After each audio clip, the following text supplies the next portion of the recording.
project. Because I was like, okay, let me put it off, and then I was like, wait, we can buy this.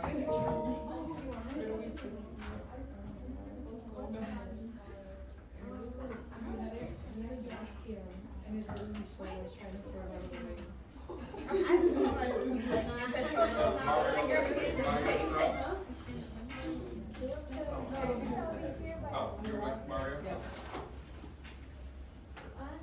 Hey, good afternoon. How's it going?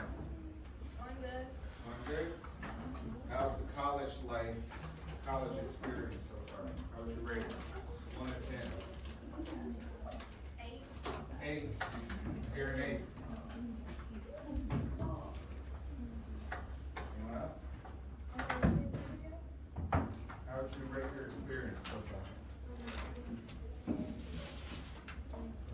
Has it been worth your time, worth your effort and your money? Who think college or university or higher education is overrated? Raise your hand. Who think it's necessary? Tell me why you have that perspective. Yeah.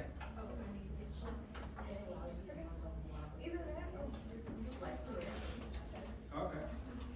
Pretty good. Hey, we heard college allows you to have more opportunities. Over here. Right here. Why do you feel that it's necessary?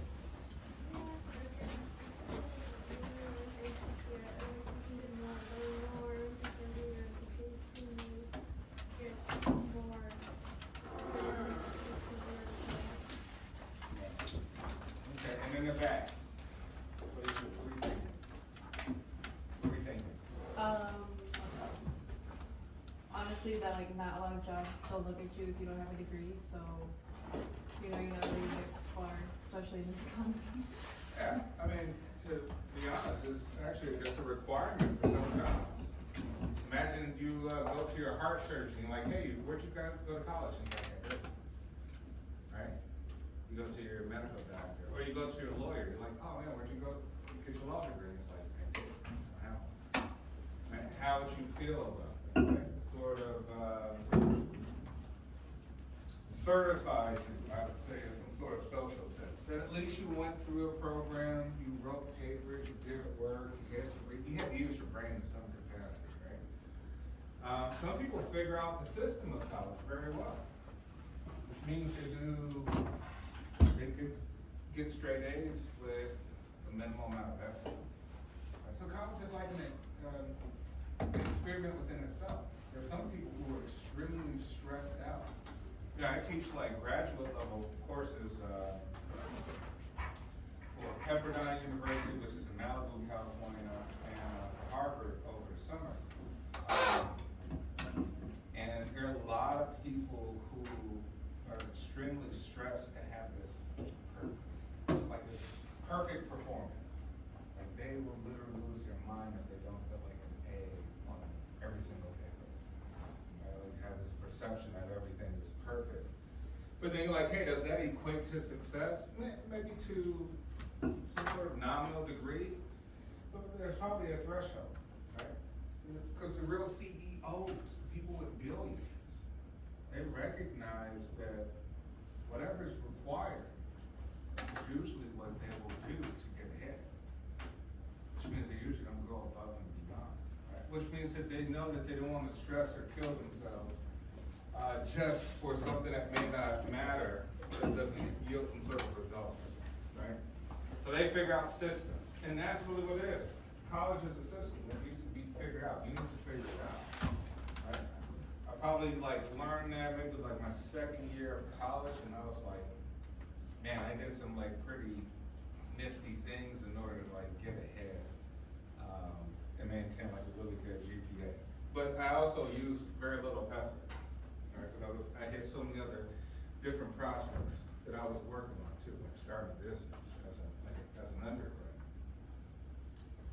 The second part too, I teach business courses as well too, and I normally tell students hey, this is the last time in life that you ever have potential free labor from very smart people. Right? So I'm like, Zuckerberg started Facebook in college, in a dorm. Right? Bill Gates dropped out of Harvard School and started Microsoft. Right? But he brought on people that they knew at college. Like, hey, my friend's really smart. A computer scientist, engineer, accounting person, right? A medical student, something of the sort. To use that to honestly start like an organization, a side project other than college, right? Which means you probably should have some sort of project outside of school, you should have something big that's kind of like a plan B, right? Like college and get in the professions, plan A, with plan B, maybe like, yeah, I'm gonna use 5 of my smartest friends to start something. That's a plan B. And if it blows up before I graduate, excellent, right? Something to think about, right? It's just not always about schoolwork all the time. All right, we have group 1 presenting. We'll do that at the end of class. We'll leave about 15 minutes for the remainder of class to allow them to present. But we're continuing on with psychological research, or research just in general, right? The purpose, the different sort of methods we use. Okay, one more thing. Textbook. I know there have been some issues with that. Have we resolved that? When I do the access code, it keeps saying it was denied to me. Denied. Okay, same thing for everyone else. Okay. All right, so give me till at least Friday to try to figure it out. I emailed the Macmillan Achieve publishers about it, so hopefully we can resolve it on their end. But remember, all we're gonna need is really the book, the ebook. But even still, I'll upload these slides to Canvas every 3 weeks, right? So you can refer to them for exams. All right, so continuing on. So, hey, remember we said, hey, why is research so important? Why is research so important? Why is it so important? Like, why is research so important to society? Why is it so important? What do you think? Well, we said we need it because everything else is subjective. Before the scientific revolution that we talked about, right, like in the 1600s, the late 1500s, early 1600s, like people had their opinion. You have your opinion on things. And then you're like, man, Dr. Ross, I have a hunch. I have a little bit of intuition, I have a gut feeling about major things, right? You're like, hey, I have a gut feeling about this experience of life, consciousness, God, right? I have a feeling, right? I'm like, great, wonderful, sounds like a personal thing, right? Awesome. But try to convey that to a large group of individuals, they would have to just believe, right? So that's an issue if we're just operating on pure belief. Now it has its place, right? I'm a believer, I'm a Roman Catholic, you're teaching at a Catholic university, so I do have these, and maybe you should have them of your own, whatever they are, right? Your perspective of experience, consciousness, your different life philosophies, ideologies, have something, right, to offer. The different questions that you may be asking yourself that's not easy to answer, right? But we say, hey, in terms of things that are evidence-based, we need empirical evidence. So we need a process, a method, which we call research, in order to show whether something's valid or invalid, right?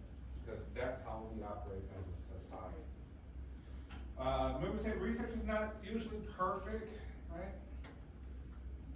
Because we're biased. So once again, we say, hey, can I believe you in your intuition and your judgment? And you might tell me why you have that. I'm like, man, that's some kind of bias.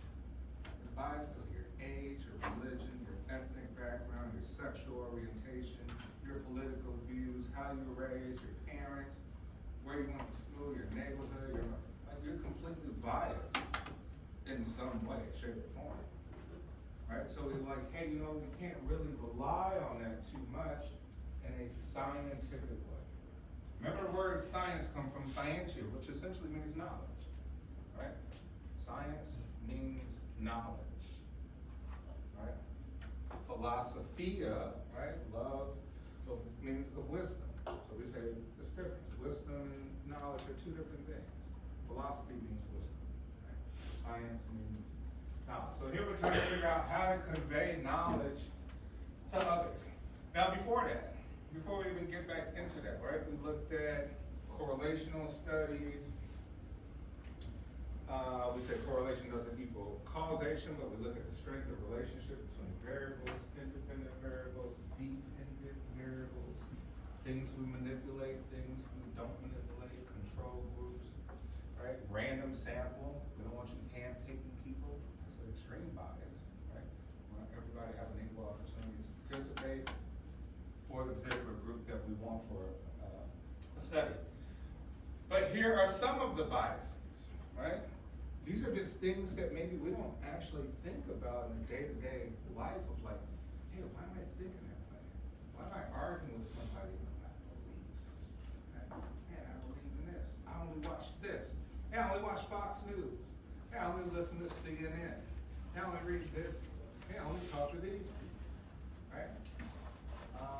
My experience with these people are that. Therefore, I predict they're all going to be like that, right? We all kind of have these sort of thought processes.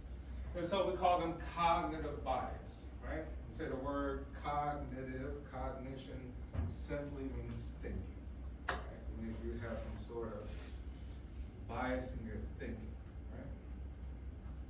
right? Inevitable, we all have it, right?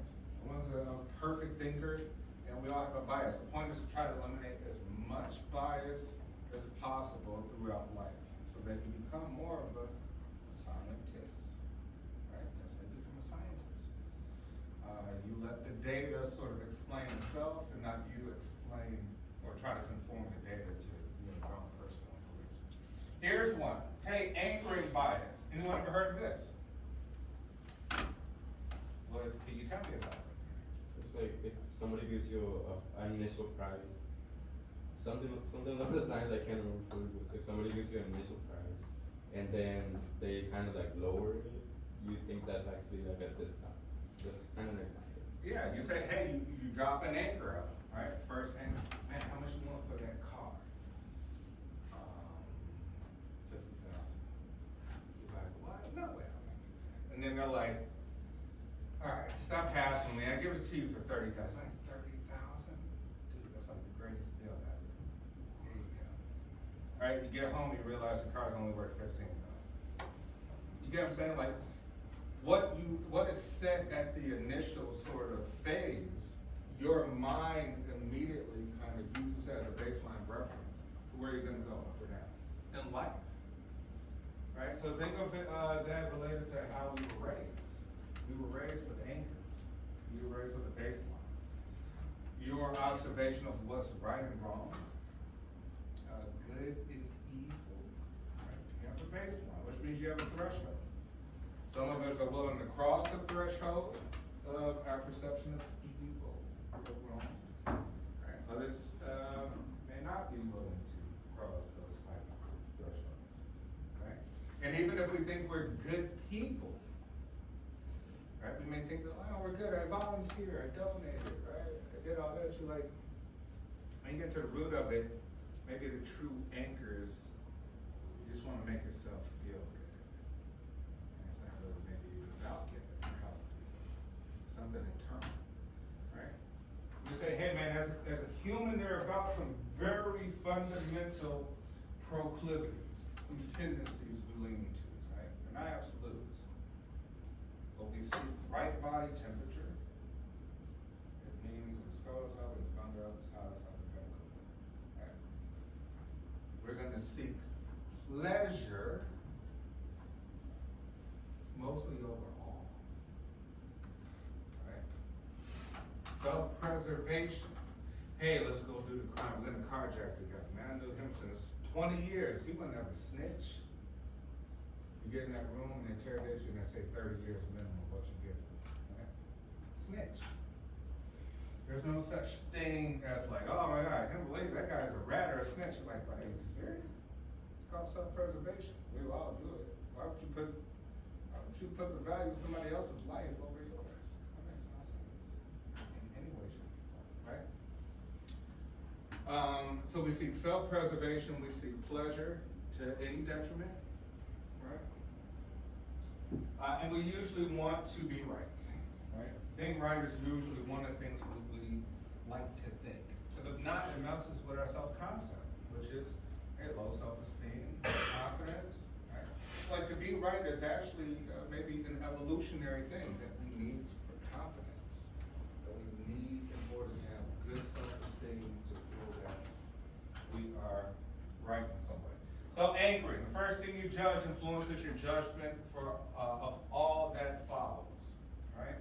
That's one of the biases. Let's see what our next one is. Sunk cost fallacy. Anyone ever heard of this? Hey, you irrationally cling to things that have already cost you something.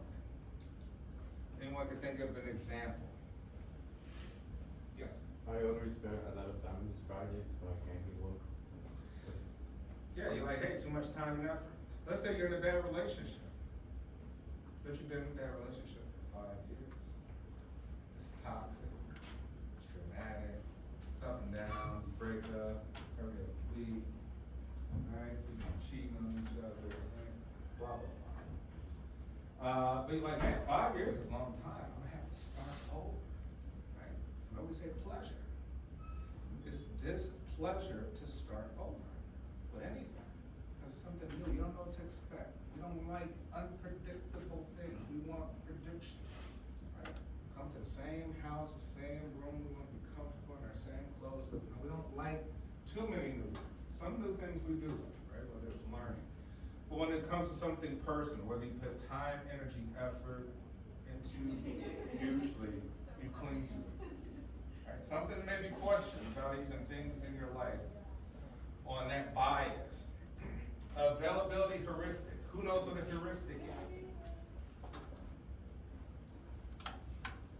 Heuristic? Anyone ever heard of a heuristic?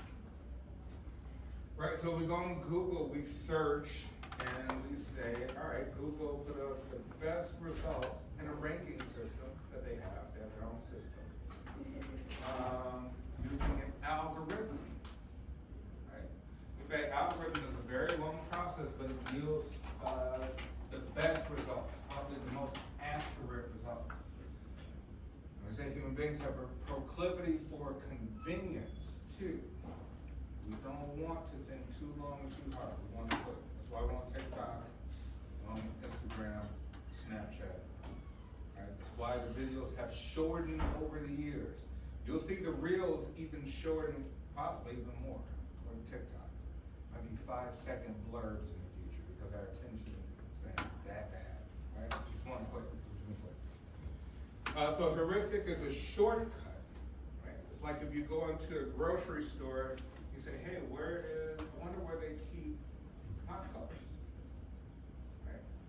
Algorithm will be like, hey, why don't you go either get a map of the grocery store from like the front desk and find it. Ask someone, but maybe you gotta go find and ask someone. That seems like a lot of work. Or you just gotta just find it myself. Right? Using a shortcut. Oh, is it by the sauces? Is it by the ethnic food? Right? Maybe try 2, 3, 4 hours. You're like, oh, it's not over here, and I find it. Right? That's kind of how our human mind works. We try to use shortcuts. Remember, we say it's imperfect because the algorithm usually yields the best results, but it's a lengthier process. Right? So your judgments are influenced by what springs most easily to mind, which means that maybe you should think a little bit more if you want to get some better results in your life. Next, the curse of knowledge. Once you understand something, you presume it to be obvious to everyone. Anyone ever experienced this? Like, oh man, that's just common sense. That's just obvious. Like maybe sometimes in class, like especially in college, like last semester you might have all taken the same course but with different teachers.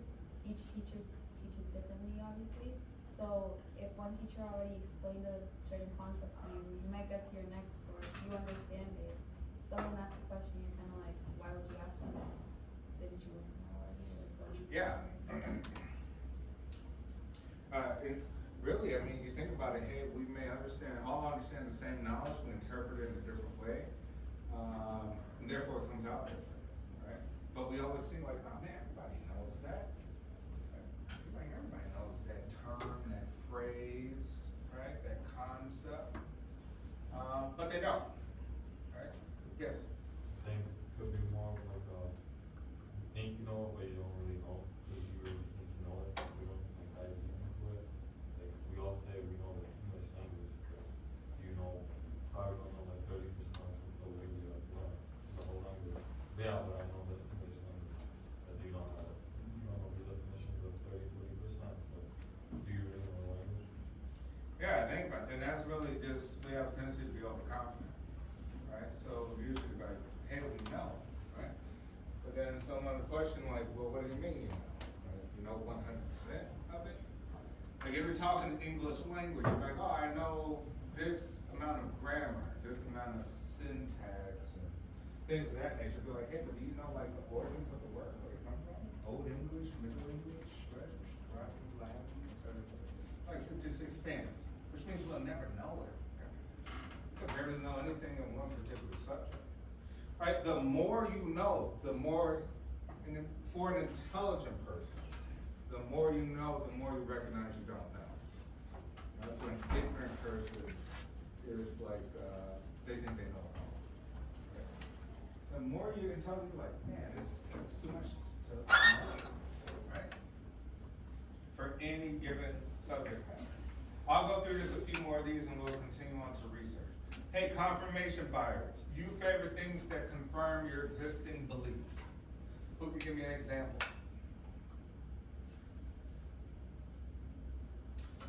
You favor things that confirm your existing beliefs, yes.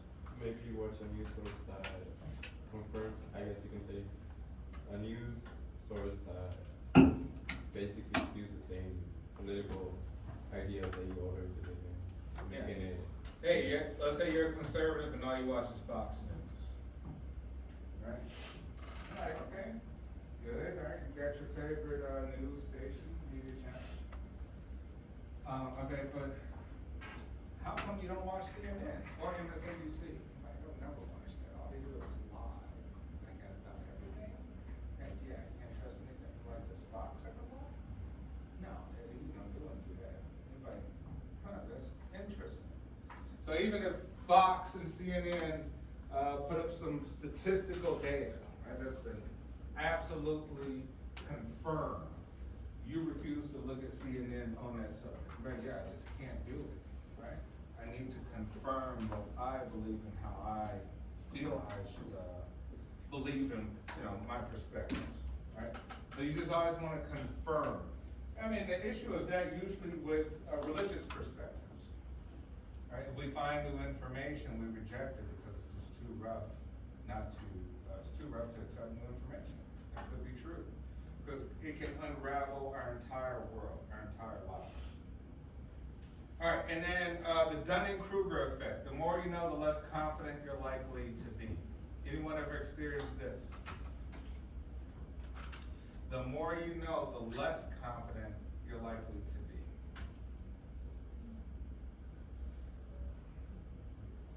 Yeah, I experienced this in like PhD program. The issue was that a lot of people, what you call in that cohorts, like people who went through the same program with you at the same time, they felt kind of like imposter bias. Right? They felt like even though they knew, they did not feel confident that they truly could maybe describe the things that they knew or explain it. So it's like they knew it, but they had a problem with really explaining it, which is challenging for a lot of people. People like myself who have always sort of never had a problem like talking in front of groups, maybe that kind of helped me get ahead a little bit more than, say, people in my cohort. They still had a ton of anxiety, like even in their presentations and stuff. And this at PhD, you probably get hundreds of presentations and things like that. Right? They had a problem with describing or explaining the things that they do. All right. So those are just some of the biases that, I want you to think about. There's more. Maybe we'll go through some more later in the semesters that we can talk about. But I want to show you, like, hey, we can't really rely on personal knowledge, right? In terms of spreading out general information everyone. We need, like, scientific evidence. Because as we can see, we got a lot of reasons why we would be biased. Okay, where did we leave off?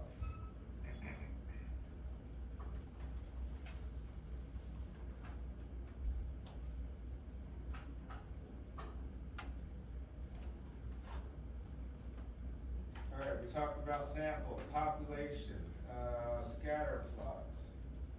Let's see, experimental,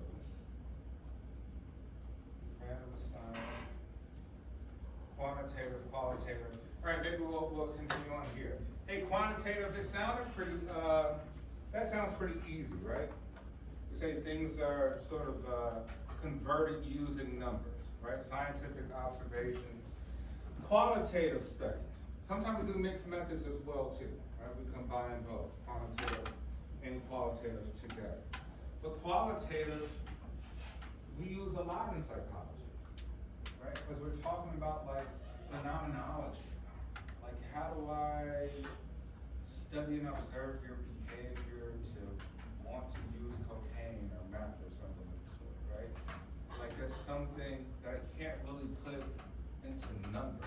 I can't really put that into numerical value from the onset. Maybe later I convert it using a scale or some sort of instrument that's been used before for a particular study. But out the gate, I really gotta ask people questions like, hey, why do you feel the need to do this? Where do you get this come from? How do you feel when you do this, right? And those are very kind of subjective answers. From there on, you take qualitative information and you put them into things, right? The things are kind of like little stories, little narratives, little plots, right? And from those things, you place them into, say, a Likert scale. Likert scale is, 1 through 4, somewhat, maybe, right? Very likely, most likely, anything of the sort. A lot of times with qualitative data, we will use an instrument too, which means that we'll use something that's kind of quantitative, right? That people have used before asking particular questions, right? So that we can convert it into some sort of numerical data. But obviously it has to be like an instrument that's already been used. Like you can't just really come up with your own thing, right? Like you were to do a research study like, hey, I'm gonna create my own scale, right? On how to record this information. You go and you submit it to a scientific article, journal, they're like, this is rubbish, right? Like you should have did a whole research on using the scale first, then go back and use that scale for research, right? It has to be vetted, used, and it has to be repetitive. It has to be able to be used repeatedly.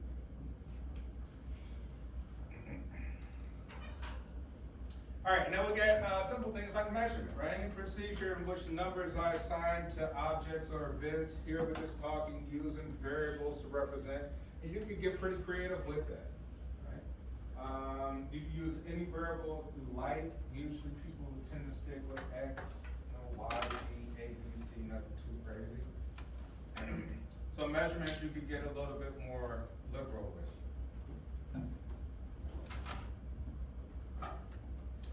The properties of measurement, right? Remember we say, hey, we use a tool, right? Like, hey, I want to measure this particular behavior, right? Well, what is the instrument we're gonna use for that? Right? Oh, this researcher has an instrument that was used previously to measure this particular behavior. But then we have to say, hey, is that measurement property reliable, right? Is it the process that produces results that are consistent from one measurement occasion to another? But does it really correlate with the study that you're doing, or the research question you have? Right? Sometimes it doesn't really relate.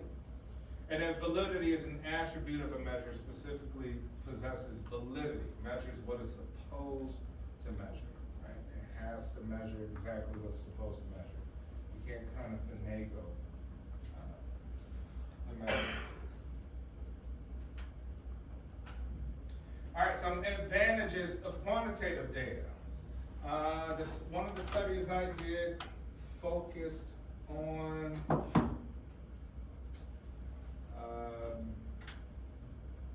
ethnic and racial discrimination and how it related to physiological sort of distress.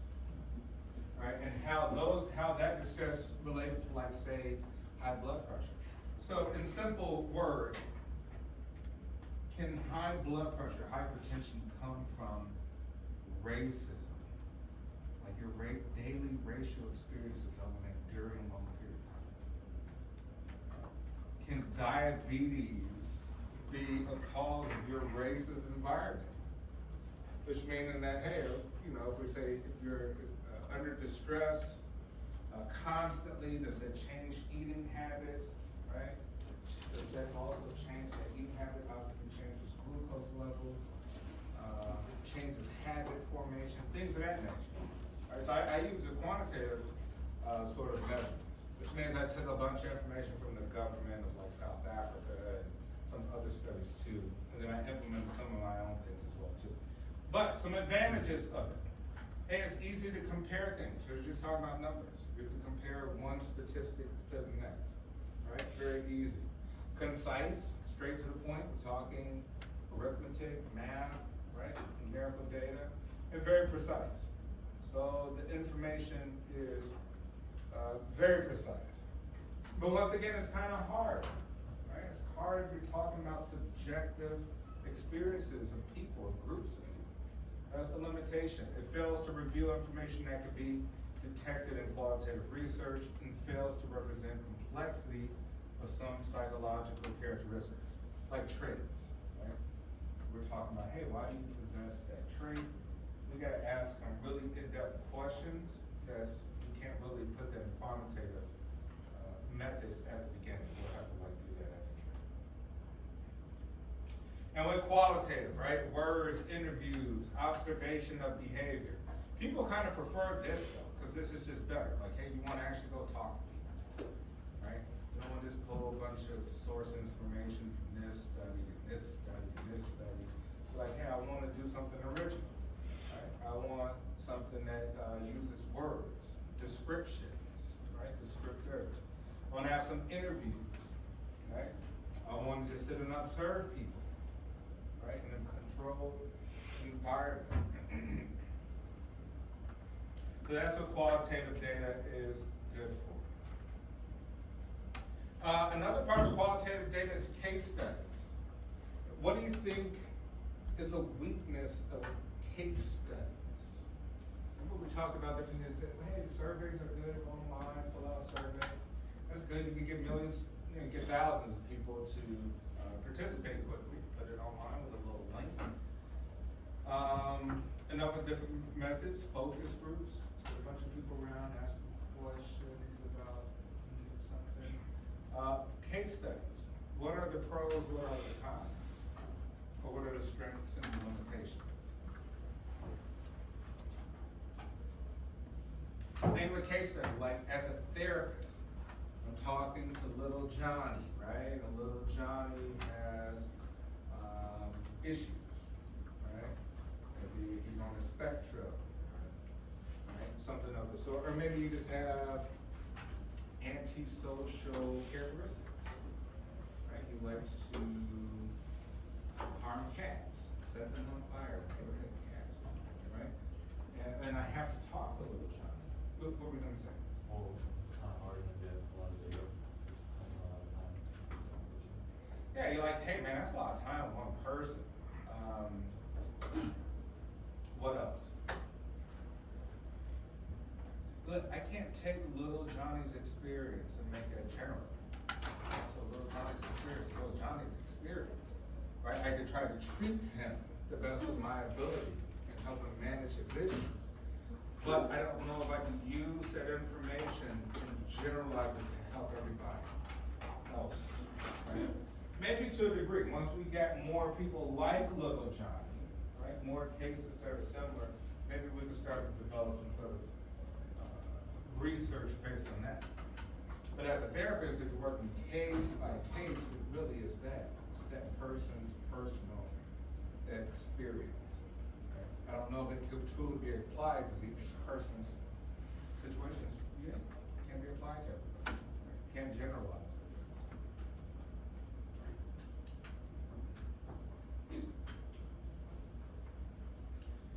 All right, and then summarizing and analyzing numbers. Who's taking statistics before?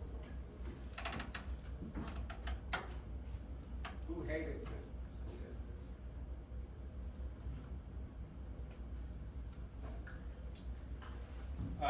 Hey, just a few basic things that we could kind of go over for statistics, right? Remember, so we're learning this stuff because honestly, you'll be using it for the rest of your academic life. This is not the only course. You're going to use research or talk about quantitative, qualitative statistics. So it's good to just kind of get these refreshers so you just can memorize it. Right? And we say statistic, mathematical procedure for summarizing a set of numbers, right? Mean, used to describe the average value in a set of numbers, right? Remember, the mean's just the average. Take all the different numbers, the variables, put them together, divide them by the number of variables, boom, you got your average, right?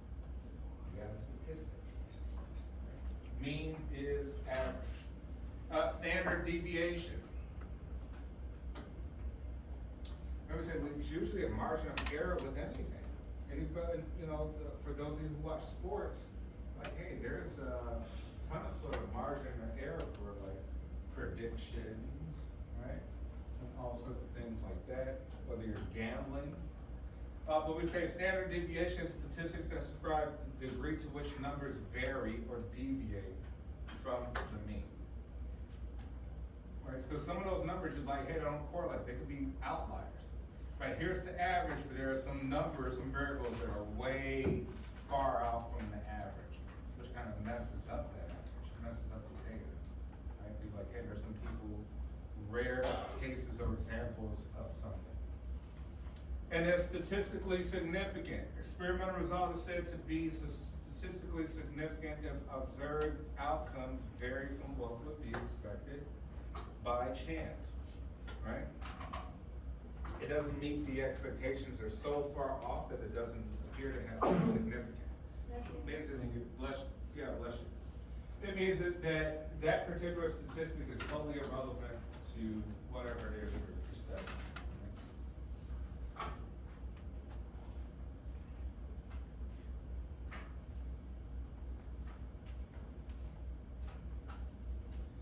We have things like big data, right? Things you could go online for, get a wealth of information, databases. The government has databases for all sorts of things. Different sort of groups and organizations. The American Psychological Association has data about psychology, right? And then method of analysis, data mining, that could be another method, right? Techniques for identifying patterns in large data. Right, so you're looking at a bunch of information and you're trying to see are there any trends or patterns that you can recognize for you to pay attention to. Here's an example: influence of science news coverage on search queries or Facebook social message and voting. Right? Using a ton of information from, say, social media and how we can predict how people usually vote based on even like their posts. We can totally tell, you don't put your political beliefs up there, we can totally tell who you're gonna vote for, right? Using a ton of big data. And then some psychological evidence, self-report. We have the social construct of many things in society. Race, for one. Like, hey, what's race? If I were to ask you, what is race? What would your answer be? You've heard it a gazillion times. Probably talk about it. What is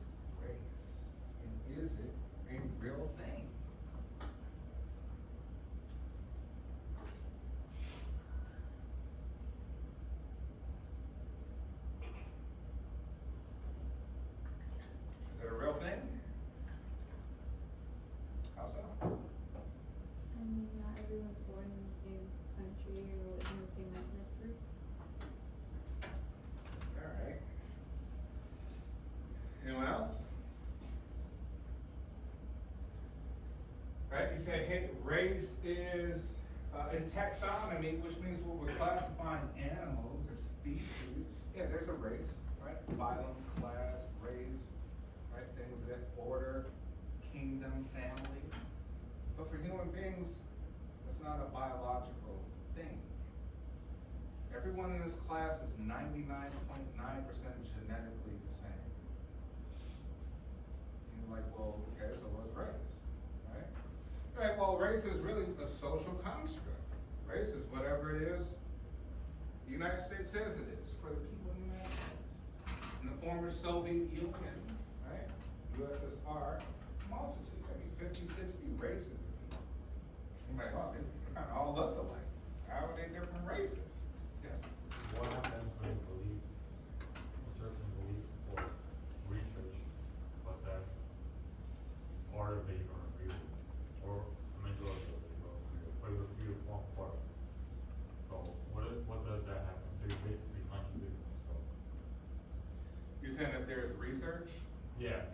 So like, let's say people believe in evolution, right? And then the person that wrote the book about evolution, if you read the full part, what he's trying to argue is that black people are more Neanderthal than white people. So thus you are worse than me because I'm white and you are more Neanderthal. That you believe in evolution. So then it has like a whole construct of, so if you believe one part, you also believe that part. And Yeah. that's majority of the book. That's his main argument, basically.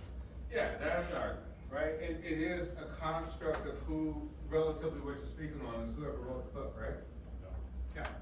So whoever wrote the book, whatever society you're in. So if you go to different societies, they have a different sort of idea of this construct of race. Remember, say human beings love simplicity. Anything too complex, we do not like. So in order to classify human beings in society, we've adopted race, right? Race is sort of a European idea. One that spawned from some of the great taxonomists, people who were classifying species of animals and things like that.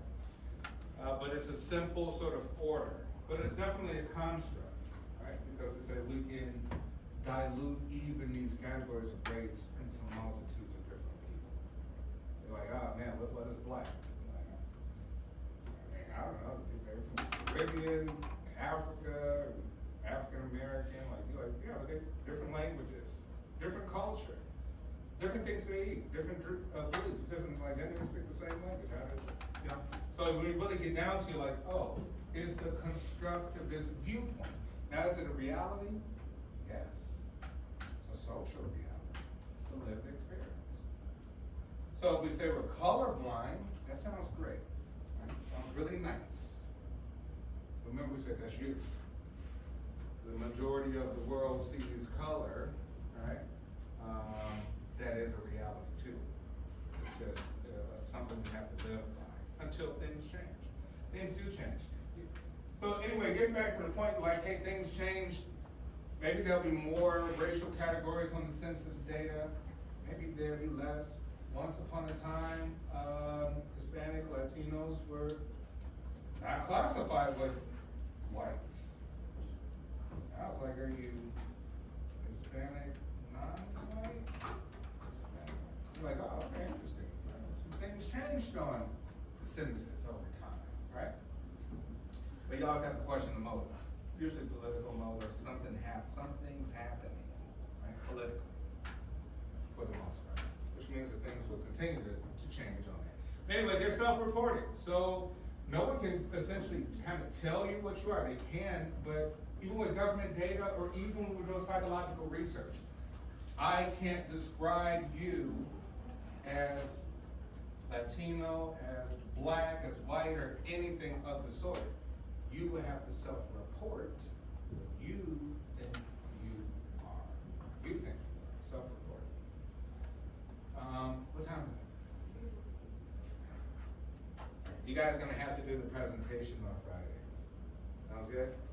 I ran over time. Well, how long is your presentation? How long do you think?